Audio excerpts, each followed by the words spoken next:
Hai semuanya, apa kabar hari ini? Salam sehat, salam pendidikan.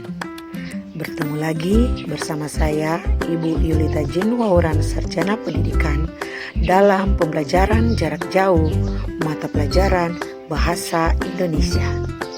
Hari ini kita akan belajar tentang mengenali unsur-unsur teks eksposisi.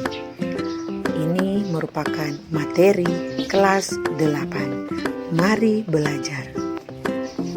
Untuk menunjang pembelajaran kita saat ini, Anda bisa menggunakan buku cetak atau buku elektronik Bahasa Indonesia dari Kementerian Pendidikan dan Kebudayaan kelas 8. Dan untuk materinya terdapat pada halaman 58 sampai 64.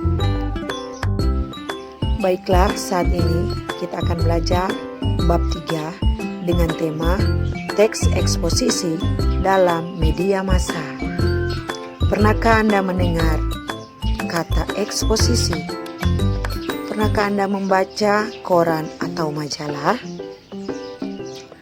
Dalam kehidupan sehari-hari, tentu kita banyak membaca surat kabar atau majalah. Dan di dalamnya dengan mudah kita mendapatkan teks eksposisi. Ketika kita menyampaikan uraian dan di dalamnya terdapat banyak pendapat pribadi dengan tujuan meyakinkan orang, berarti kita sedang menyampaikan teks eksposisi. Begitupun saat kita berdiskusi dengan anggota keluarga. Mengenali unsur-unsur teks eksposisi. Perhatikan contoh teks eksposisi berikut ini dengan judul Nasib Hutan Kita Semakin Suram. Dalam teks ini terdapat gagasan dan fakta. Gagasan yang disampaikan dalam teks ini bertujuan untuk meyakinkan orang lain yang membaca apa yang disampaikan. Selain gagasan, dalam teks ini juga terdapat fakta. Fakta adalah bukti yang memperkuat alasan atau gagasan yang disampaikan agar orang lain benar-benar yakin akan apa yang kita kemukakan. Jadi teks ini merupakan teks eksposisi karena mengemukakan sejumlah pendapat disertai fakta yang jelas. Selanjutnya kita akan belajar apa yang dimaksud dengan gagasan dan apa yang dimaksud dengan fakta.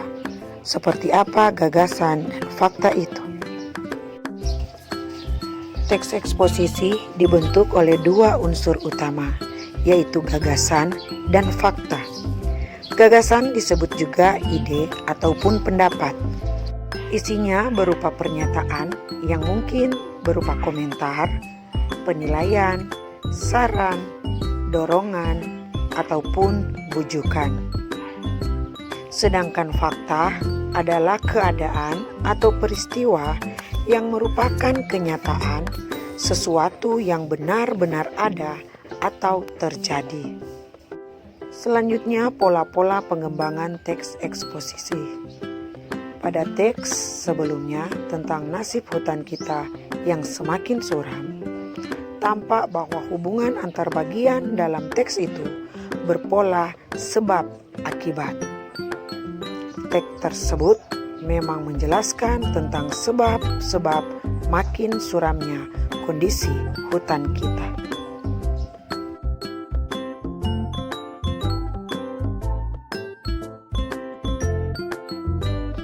Pola pengembangan teks eksposisi terdiri dari 4 jenis. Yang pertama, pola umum khusus. Ide pokok pada bagian teksnya ditempatkan pada awal paragraf, yang kemudian diikuti oleh ide-ide penjelas. Pola demikian dikenal sebagai paragraf deduktif. Dalam paragraf ini, ide-ide penjelasnya merupakan perincian dari ide umum yang dikemukakan sebelumnya. Pola yang kedua adalah pola khusus umum. Hal-hal yang bersifat khusus diikuti oleh uraian yang bersifat umum. Bagian terakhir dalam pola ini, bagian teks ini berfungsi sebagai simpulan atau rangkuman dari pendapat-pendapat yang telah dikemukakan sebelumnya. Kemudian pola yang ketiga adalah pola ilustrasi. Sebuah gagasan yang terlalu umum memerlukan ilustrasi-ilustrasi yang konkret. Ilustrasi tersebut berfungsi untuk membuktikan suatu pendapat, dan dalam hal ini pengalaman-pengalaman pribadi merupakan bahan ilustrasi yang paling efektif dalam meyakinkan kebenaran suatu gagasan. Pola yang keempat adalah pola perbandingan. Untuk meyakinkan suatu pendapat, kamu dapat melakukan suatu perbandingan. Benda-benda, keadaan, atau hal yang lain ditentukan perbedaan ataupun kesamaannya berdasarkan aspek tertentu. Dengan cara demikian, keyakinan pembaca atas gagasan yang telah kita sampaikan akan lebih kuat. Selanjutnya, ciri-ciri teks eksposisi bisa Anda saksikan di layar.